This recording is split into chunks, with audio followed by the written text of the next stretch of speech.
ഷിരൂരിൽ മണ്ണിടിച്ചിലിൽ കാണാതായ അർജുൻ അടക്കമുള്ളവർക്കായുള്ള തിരച്ചിൽ അല്പസമയത്തിനുള്ളിൽ പുനരാരംഭിക്കും. ഡ്രഡ്ജർ വെസലും ഇരുമ്പ് തൂണുകൾ ഘടിപ്പിച്ച് പുഴയിൽ ഉറപ്പിച്ചു നിർത്തിയായിരിക്കും പരിശോധന നടത്തുക. വിവരങ്ങളുമായി ഗോകുൽ കെ വേണുഗോപാൽ ചേരുന്നുണ്ട്. ഗോകുൽ, എത്ര സമയം കൂടി ബാക്കിയുണ്ട് തിരച്ചിൽ പുനരാരംഭിക്കാൻ? ഇപ്പോൾ കാലാവസ്ഥ അവിടെ അനുകൂലമായി തുടരുന്നുണ്ടോ? കാലാവസ്ഥ അനുകൂലമാണ്. കഴിഞ്ഞ കുറച്ച് ദിവസങ്ങളായി ഷിരൂരിലെ ഗംഗാവലി പുഴയ്ക്ക് സമീപത്തുള്ള പ്രദേശങ്ങളിലെ കാലാവസ്ഥ അനുകൂലമാണ്. ഗംഗാവലി പുഴയിൽ ഒഴുക്ക് കുറഞ്ഞിട്ടുണ്ട്. അവിടെ വെള്ളത്തിന്റെ അളവിലും കുറവ് വന്നിട്ടുണ്ട്. രാവിലെ 8 മണിയോടുകൂടി ഈ ഡ്രഡ്ജർ എത്തിച്ച് 10 മണി 11 മണിയോടുകൂടി തിരച്ചിൽ ആരംഭിക്കുമെന്നായിരുന്നു ആദ്യഘട്ടത്തിൽ പറഞ്ഞിരുന്നതെങ്കിൽ ഉച്ചയോട് കൂടിയിട്ടാണ് ഡ്രഡ്ജർ ഈ അപകടം നടന്ന സ്ഥലത്തേക്ക് എത്തിയത്. അതിനുശേഷം അത് ഉറപ്പിച്ചു നിർത്തേണ്ടതായിട്ടുണ്ട്. ഉറപ്പിച്ചു നിർത്താൻ 3 മണിക്കൂറോളം വേണ്ടിവരും എന്നാണ് ഇതുമായി ബന്ധപ്പെട്ട വിദഗ്ധർ പറയുന്നത്. അതിനുശേഷം മാത്രമേ തിരച്ചിൽ ആരംഭിക്കാൻ സാധിക്കുകയുള്ളൂ. എന്തായാലും ഡ്രഡ്ജർ ഇപ്പോൾ ആ പ്രദേശത്തേക്ക് എത്തിയിട്ടുണ്ട്. ഈ നേവിയുടെ സിഗ്നൽ ലഭിച്ച സ്ഥലം കേന്ദ്രീകരിച്ചായിരിക്കും ആദ്യഘട്ടത്തിൽ പരിശോധന നടത്തുക.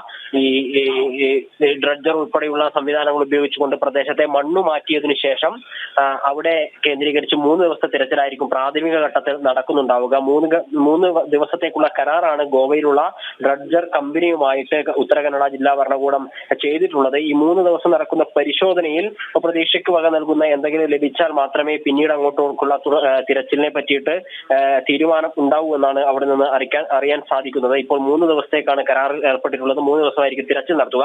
രാവിലെ 8 മണി മുതൽ 6 മണി വൈകിട്ട് 6 മണി വരെ തിരച്ചിൽ നടക്കും. എന്തായാലും ഇന്ന് ഉച്ചയോടുകൂടി ഉച്ചയ്ക്ക് ശേഷം തിരച്ചിൽ നടത്താനാവും എന്നായിരുന്നു അറിഞ്ഞിട്ടുള്ളത്. അതുമായി ബന്ധപ്പെട്ട പ്രവർത്തനങ്ങളാണ് ഇപ്പോൾ അവിടെ നടന്നുകൊണ്ടിരിക്കുന്നത്. 2 വലിയ മൺകൂനയ്ക്ക് സമീപത്തായിട്ടാണ് ഈ ലോഹഭാഗത്തിന്റെ സാന്നിധ്യം റഡാർ സോണാർ സിഗ്നലുകളിൽ ലഭിച്ചിട്ടുള്ളത്.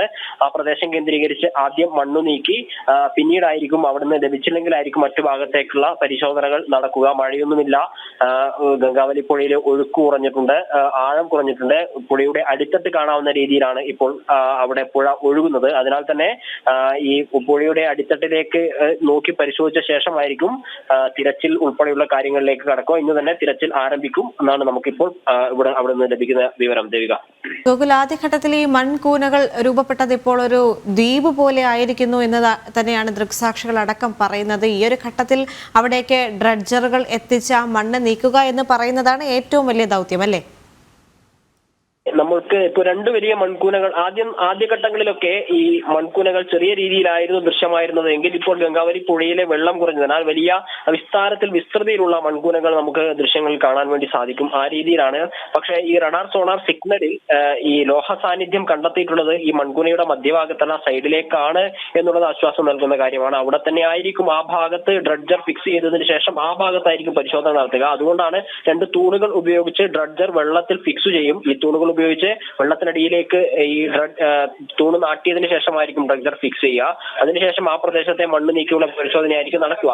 അതിനാൽ തന്നെ അത് കഴിഞ്ഞാൽ അവിടെ ഈ ലോഹ സാന്നിധ്യം കണ്ടെത്തിയ സ്ഥലത്ത് ഈ ട്രക്കിന്റെ മറ്റു ഭാഗങ്ങൾ കിട്ടിയില്ലെങ്കിലായിരിക്കും മറ്റു ഭാഗത്തിലേക്ക്, അതായത് മൺകൂനയുടെ കൂടിക്കിടക്കുന്ന ഭാഗത്തേക്ക് പരിശോധന അല്ലെങ്കിൽ മറ്റ് സിഗ്നൽ ലഭിക്കുന്നതിനാവശ്യമായിട്ടുള്ള പരിശോധനകൾ നടക്കൂ എന്നാണ് അറിയുന്നത്.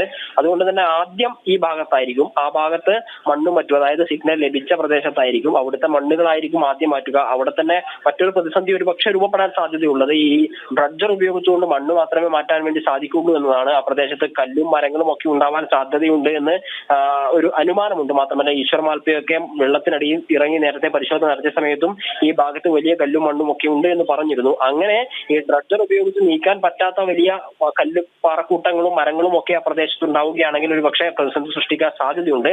ഈ ഡ്രഡ്ജർ ഉപയോഗിച്ച് മണ്ണ് മാത്രമേ മാറ്റാൻ സാധിക്കൂ എന്നുള്ളതാണ് അവിടെയുള്ള ആശങ്ക. എന്നിരുന്നാലും പ്രതീക്ഷയോട് കൂടിയിട്ടാണ് ഈ ദൗത്യത്തെ കാണുന്നത്. ദൗത്യത്തിന്റെ 3ാം ഘട്ടത്തിലേക്കാണ് ഇപ്പോൾ എത്തിയിട്ടുള്ളത്. ആദ്യഘട്ടങ്ങളിലൊക്കെ ഈ ജൂലൈ 16-നായിരുന്നു അർജുനെ കാണാതായത്. അന്നൊരു 10 ദിവസത്തെ പരിശോധന നടത്തി പിന്നീട് നിർത്തിവെച്ചു, വീണ്ടും ആരംഭിച്ചു. പിന്നീടാണ് ഡ്രഡ്ജർ ഉപയോഗിച്ചുകൊണ്ടുള്ള പരിശോധന മാത്രമേ ഇനി അത്തരത്തിലുള്ള പരിശോധന നടത്തിയാൽ മാത്രമേ ഇനി എന്തെങ്കിലും കാര്യമുണ്ടാകൂ എന്ന ഒരു വിലയിരുത്തലേക്ക് എത്തിയത്. അങ്ങനെ ഡ്രഡ്ജർ എത്തിക്കാനുള്ള നടപടിക്രമങ്ങൾ ആരംഭിക്കുന്നതിനിടയിൽ കർണാടക സർക്കാരും ഉത്തര കന്നഡ ജില്ലാ ഭരണകൂടവും അർജുന കുടുംബവും ഒക്കെ ആയിട്ട് ചില പ്രശ്നങ്ങളൊക്കെ ഉണ്ടായിരുന്നു ഇതിന്റെ ചിലവ് ആരോഹിക്കും എന്നതിനെ സംബന്ധിച്ച്. അങ്ങനെ ആ ചിലവ് സർക്കാർ ഏറ്റെടുക്കാമെന്നൊക്കെ അർജുന്റെ കുടുംബം കർണാടക മുഖ്യമന്ത്രിയൊക്കെ കണ്ടതിന് ശേഷമായിരുന്നു അങ്ങനെ ഒരു തീരുമാനത്തിലേക്ക് എത്തിയത്. ഇതിനൊടുവിലാണ് ഇപ്പോൾ ഡ്രഡ്ജർ എത്തിയിട്ടുള്ളത്. 3 ദിവസത്തെ പരിശോധനക്കായിട്ടാണ് ഇപ്പോൾ എത്തിയത്. അതുകൊണ്ട് തന്നെ നമ്മൾ നേരത്തെ സൂചിപ്പിച്ചതുപോലെ ആദ്യം സ്പോട്ട് ചെയ്ത നിലകിട്ടിയ പ്രദേശത്ത് തിരച്ചിൽ നടത്തിയതിനു ശേഷമായിരിക്കും മറ്റു ഭാഗങ്ങളിലേക്ക് കടക്കുക. ഈ മറ്റു ഭാഗങ്ങളിലേക്ക് ഇത് മൺകൂനകൾ വ്യാപകമായി കൂടിക്കിടക്കുന്ന സ്ഥലങ്ങളിലേക്ക് പരിശോധന വ്യാപിപ്പിക്കേണ്ടി വന്നാൽ അതൊരുപക്ഷെ മാസങ്ങളോളം നീണ്ട ദൗത്യമായി പോകാൻ സാധ്യതയുണ്ട്. അതുകൊണ്ടാണ് 3 ദിവസം മാത്രമായിരിക്കും പ്രാഥമികമായിട്ടുള്ള പരിശോധന നടത്തുക എന്ന് പറഞ്ഞത്. അതിൽ പ്രതീക്ഷയ്ക്ക് വക നൽകുന്നത്, അതായത് ലോറി കണ്ടെത്താൻ സാധിക്കുമെന്ന രീതിയിലുള്ള തിരച്ചിലേക്ക് എത്തിക്കഴിഞ്ഞാൽ വീണ്ടും തുടരാനുള്ള സാധ്യതയാണ് ഇപ്പോൾ കാണുന്നത്. റൈറ്റ്, സമഗ്രമായ റിപ്പോർട്ട് പങ്കുവയ്ക്കുകയായിരുന്നു ഗോകുൽ കെ വേണുഗോപാൽ.